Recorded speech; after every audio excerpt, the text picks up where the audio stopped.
आप देख रहे हैं अल्फा डिफेंस हिंदी में आपका स्वागत है। भारत में जब भी किसी कंपनी को एक ऑर्डर मिलता है तो उनको सेबी को बताना पड़ता है कि इतने का ऑर्डर उनको मिला है। और हम लोगों के लिए ये एक तरीका है जानने का कि भारत की डिफेंस कंपनीज को किस तरीके के ऑर्डर्स मिल रहे हैं। नागपुर बेस्ड कंपनी निभे को एक इंटरेस्टिंग ऑर्डर मिला है, जिसके हिसाब से ये कंपनी लगभग 300 करोड़ का एक ऑर्डर भारतीय थल सेना के लिए एग्जीक्यूट करने वाली है। और इस ऑर्डर के एग्जीक्यूशन के साथ में भारतीय थल सेना को 300 किलोमीटर रेंज वाले रॉकेट्स मिलने वाले हैं। देखिए, सेबी के रेगुलेशन 30 के हिसाब से इस तरीके के इंटीमेशन दिए जाते हैं और ये सबसे अच्छा तरीका है ये समझने का कि actually in private sector companies को किस तरीके के ऑर्डर्स मिले।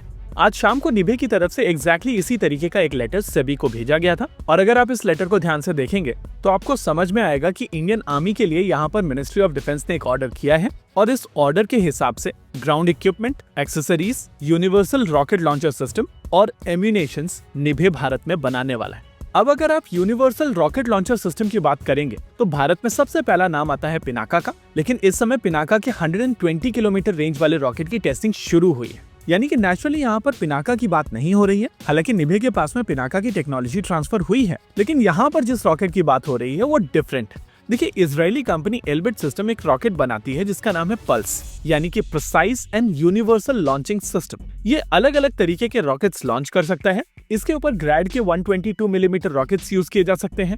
इसराइल में 160 मिलीमीटर के रॉकेट्स यूज किए जाते हैं, उनका प्रयोग किया जा सकता है। इसके ऊपर यूएवी लॉन्चिंग सिस्टम माउंट किए जा सकते हैं। इसराइल का एक बहुत ही पॉपुलर रॉकेट है जिसका नाम है एक्स्ट्रा, जिसके बेसिस पर रैम्पेज मिसाइल सिस्टम बनाई जाती है, उसको भी इसके ऊपर माउंट किया जा सकता है। और सबसे इंटरेस्टिंग, प्रेडेटर हॉक नाम का एक रॉकेट वहां पर बनाया जाता है जो लगभग 300 किलोमीटर की दूरी पर अपने टारगेट को मारने में सक्षम है, उसको भी इसके ऊपर माउंट किया जा सकता है। अगर आप निभे की प्रेस रिलीज को ध्यान से देखेंगे तो आपको समझ में आएगा कि यहाँ पर दो तरीके के रॉकेट्स बनाए जाएंगे, एक 150 किलोमीटर रेंज के रॉकेट्स और दूसरे 300 किलोमीटर रेंज के रॉकेट। 150 किलोमीटर रेंज के रॉकेट होंगे एक्स्ट्रा, जो 306 मिलीमीटर कैलिबर के साथ में आएंगे और एक पॉड के ऊपर 4 पीसेस कैरी किए जा सकते हैं, यानी कि एक व्हीकल टोटल 8 पीसेस कैरी करेगा। वहीं पर अगर बात की जाए 300 किलोमीटर रेंज वाले रॉकेट्स की, तो वो होंगे प्रेडेटर हॉक और प्रेडेटर हॉक 370 मिलीमीटर के रॉकेट्स। एक पॉड में 2 प्रेडेटर हॉक रॉकेट्स को कैरी किया जा सकता है, यानी कि एक व्हीकल के ऊपर 4 ऐसे रॉकेट्स कैरी किए जाएंगे। देखिए, ये 300 किलोमीटर रेंज वाले rockets basically tactical ballistic missile systems है, लेकिन दूसरी बैलिस्टिक मिसाइल सिस्टम्स की तुलना में इनकी रेंज ज्यादा है और एक ही यूनिवर्सल लॉन्चर के ऊपर 4 ऐसी मिसाइल सिस्टम्स को कैरी किया जा सकता है। चलिए, अब जब ये एस्टैब्लिश हो चुका है कि हम लोग यहाँ पर 2 अलग अलग तरीके के रॉकेट्स और पल्स यूनिवर्सल लॉन्चर सिस्टम्स का प्रयोग करने वाले हैं, तो इस डील के कॉस्ट के पीछे के नंबर्स को समझने की कोशिश करते हैं। देखिए, अगस्त 2020 में भारत सरकार ने पिनाका MBRL की 6 रेजिमेंट क्लियर की थी और उस समय डील की लागत आई थी लगभग 2580 करोड़ की। मोटा मोटी अगर देखा जाए तो एक रेजिमेंट लगभग 430 करोड़ की पड़ती है। अब यहाँ पर निभे को जो भारत सरकार की तरफ से ऑर्डर मिला है वो है 292 करोड़ का, यानी कि मोस्ट लाइकली यहाँ पर भारत सरकार की तरफ से इमरजेंसी पावर्स का प्रयोग करते हुए टोकन परचेस की गई है।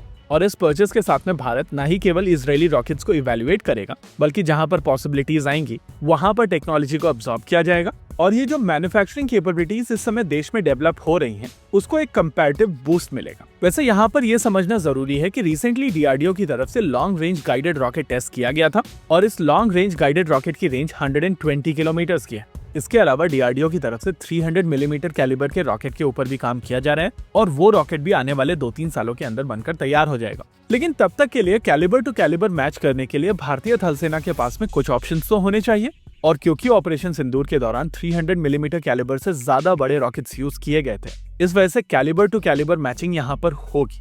होप यहाँ पर आपको ये पूरी सिचुएशन समझ में आई होगी। यहाँ पर हम लोग सही गलत कुछ नहीं बोल रहे हैं, जस्ट सिचुएशन को एक्सप्लेन करने की कोशिश कर रहे हैं। इसी के साथ आज के इस वीडियो में रखते हैं केवल इतना ही। वीडियो को अंत तक देखने के लिए धन्यवाद। देखते रहिए अल्फा डिफेंस। जय हिंद।